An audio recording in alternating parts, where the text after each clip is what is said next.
मैं अजय निषाद जो लोकसभा का सदस्य निर्वाचित हुआ हूँ, ईश्वर की शपथ लेता हूँ कि मैं विधि द्वारा स्थापित भारत के संविधान के प्रति सच्ची श्रद्धा और निष्ठा रखूँगा। नमस्कार, संसद टीवी के खास कार्यक्रम द लॉ मेकर्स में आपका स्वागत है। मैं हूं अमरेंद्र गुप्ता और द लॉ मेकर्स के आज के अंक में बात होगी भारतीय संसद में सांसदों की भूमिका को लेकर। हम बात करेंगे कि किस तरह से पार्लियामेंट में विधेयक आते हैं और बिल का रूप लेते हैं।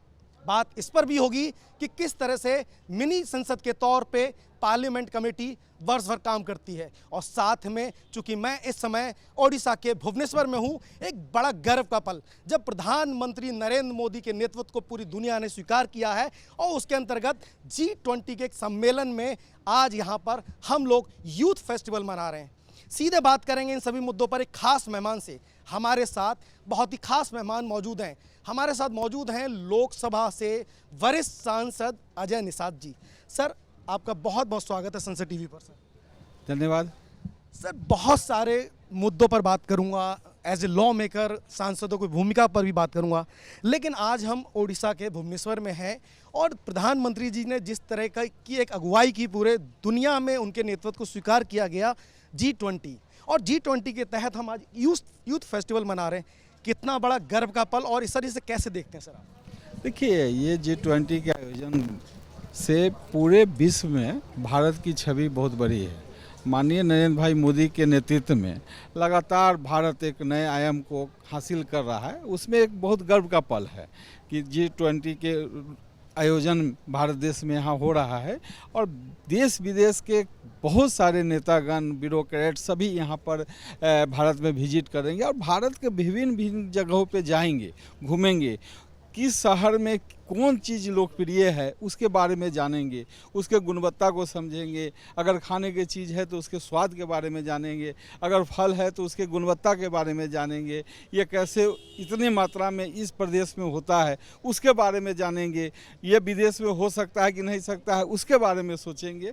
तो बहुत तरह से, जैसा मान लीजिए प्रधानमंत्री जी का एक लक्ष्य रहा है कि हम किसान की आय को दोगुना करेंगे, तो उसमें भी एक बहुत बड़ा कदम है कि जब विभिन्न जगहों से पूरे जो ब्यूरोक्रेट से लेकर बड़े बड़े नेता आएंगे भारत में, तो एक निर्णय लेने की क्षमता जो है वो बढ़ेगी।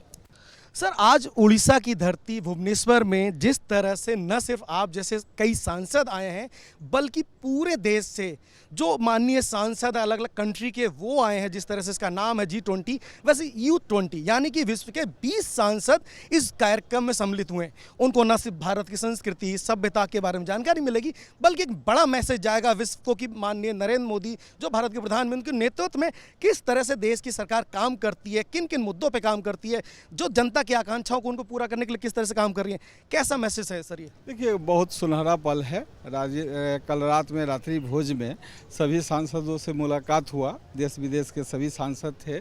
उसके साथ ये भी एक गर्व का पल रहा कि एक भारतवंशी मिले जो ब्रिटेन से भी सांसद हैं, तो सभी से परिचय बात करने का भी मौका मिला, उनका बात व्यवहार भी जाने, उनके कंट्री के बारे में जाने, तो ये बहुत बड़ा गर्व की बात है।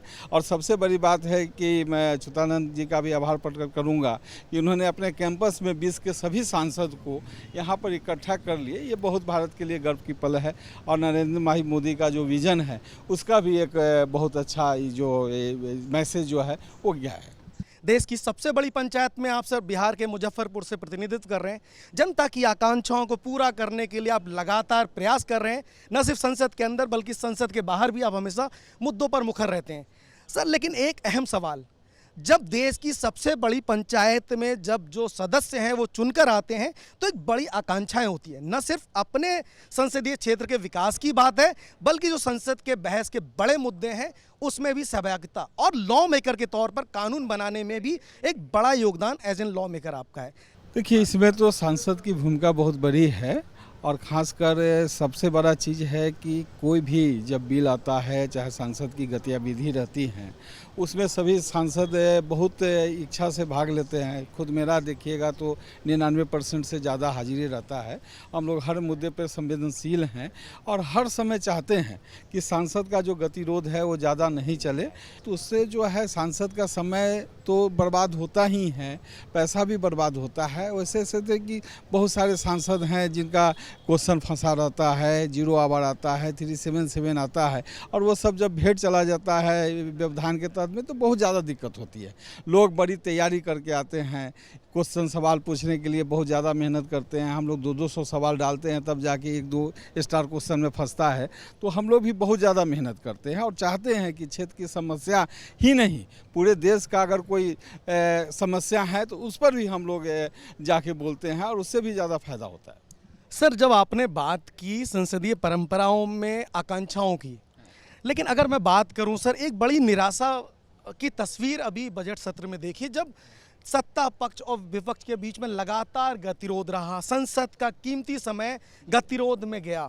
सर, क्या आखिर वजह है कि संसद में जो गतिरोध होता है, संसद बना है संवाद के लिए, संवाद होगा तब जनता की आकांक्षाएं पूरी होगी, संवाद होगा तो भारत में संसद में कानून बनाने का काम होगा। कैसे देखते हैं पूरे सत्र को सर? ऐसा नहीं है कि भारतीय जनता पार्टी कभी विपक्ष में नहीं बैठी है। तो उस समय विपक्ष का आचरण देखिए, और अभी जो कांग्रेस पहली बार जब लंबे समय के लिए, इससे पहले तो जो भी आप देखेंगे गैर कांग्रेसी जब भी सरकार बनी तो कांग्रेस पार्टी ने ज़्यादा दिन को चलने नहीं दिया। लेकिन पहली बार ऐसा हुआ है कि लगातार 9 साल तक लिए एक ही पार्टी की फुल बहुमत के साथ सरकार है। तो कहीं ना कहीं सत्ता पाने का ललक जो है कांग्रेस पार्टी को वो झलक रहा है। तो उससे ये होता है कि बार बार चाहते हैं कि सांसद का व्यवधान करें, जनता में इसका गलत मैसेज जाए और इसका फ़ायदा जो है कांग्रेस पार्टी को मिले। तो इसी के तहत में वो व्यवधान करते हैं। हालांकि हम लोग विचलित नहीं होते हैं, जो काम जो है वो तो रुकता नहीं है, जो बिल पास होना है वो होता ही है।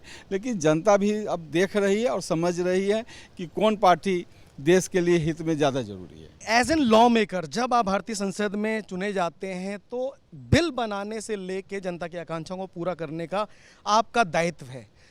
इसके लिए कई सारे सिस्टम लोकतांत्रिक व्यवस्था में, एक पार्लियामेंट कमेटी एक ऐसी कमेटी है, जब कोई विधेयक या बड़े बिंदु आते हैं उस कमेटी के पास जाते हैं, उसमें आप लोग पार्टी लाइन से ऊपर सत्ता पक्ष और विपक्ष के गतिरोध से दूर अहम मुद्दों पर बात करते हैं, न सिर्फ मंथन करते हैं बल्कि एक रिपोर्ट देते हैं, और जो पार्लियामेंट में टेबल होती है उसके बाद वो बिल का रूप लेती है। सर, इस पूरी प्रक्रिया को अगर समझना चाहूँ, कितना अहम रोल होता है पार्लियामेंट कमेटी में सांसदों का और किस तरह से कार्य करती है सर?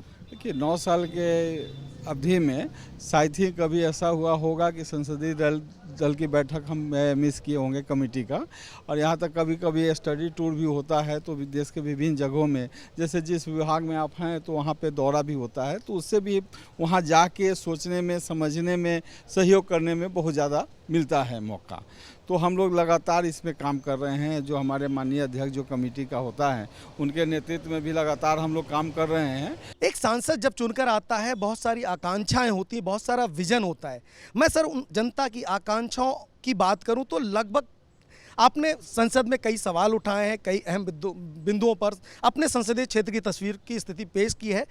अभी अपने संसदीय क्षेत्र को कहाँ देख रहे हैं और किस तरह का विकास हुआ है?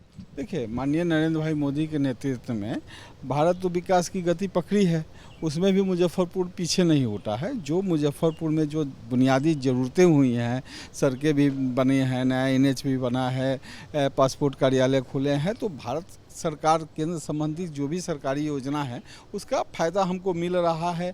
स्मार्ट सिटी भी मुजफ्फरपुर में शामिल हुआ है। तो बहुत सारी योजना भारत सरकार के हैं जिसका फ़ायदा डायरेक्ट वहाँ के जनता को मिल रहा है। और वहाँ पर जो लोग हैं वो भी माननीय नरेंद्र भाई मोदी की तारीफ़ कर रहे हैं, उनके नेतृत्व को पूरा देश जो है स्वीकार कर रहा है। तो कहीं से भी ये नहीं लगता है कि बिहार, मुजफ्फरपुर या पूरे देश के लोग किसी से कोई चीज़ से वंचित हैं।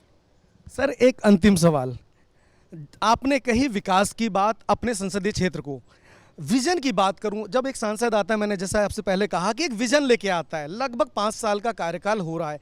आज आपके बिहार के संसदीय क्षेत्र मुजफ्फरपुर की क्या स्थिति है और विजन जो आपके थे क्या वो पूरे हो गए? अगर नहीं हुए तो क्या आपको दोबारा जब मौका मिलेगा अगली बार, तो वो कौन से बिंदु होंगे, वो कौन से बड़े विजन जिस पर आप काम करना चाहते देखिए, 3 बुनियादी ज़रूरतें हैं: शिक्षा, स्वास्थ्य और सड़कें।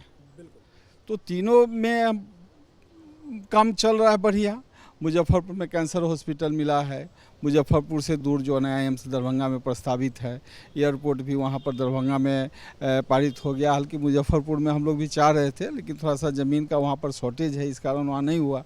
जो मुजफ्फरपुर से जो बरौनी सड़कें हैं, जो काफ़ी पुराना है, वो अभी तक वही 2 लेन है, उसको 4 लेन करने के लिए भी हम लोग प्रयास कर रहे हैं। नया NH भी मिला है। तो बहुत सारा ऐसा काम है जो मुजफ्फरपुर में लगातार चल रहा है, और माननीय नरेंद्र भाई के नेतृत्व में जो भी छूटा बड़ा है उसको भी हम लोग पूरा करेंगे। तो कुल मिला के as an lawmaker Ajay Nishad ji अपने काम को बखूबी निभा रहे हैं, और उनका मानना है जो उनके विजन थे वो आने वाले समय में उनकी संसदीय क्षेत्र की जनता को जरूर मिलेंगे। कैमरामैन रतुल बरुआ के साथ अमरेंद्र गुप्ता, संसद टीवी, भुवनेश्वर, उड़ीसा।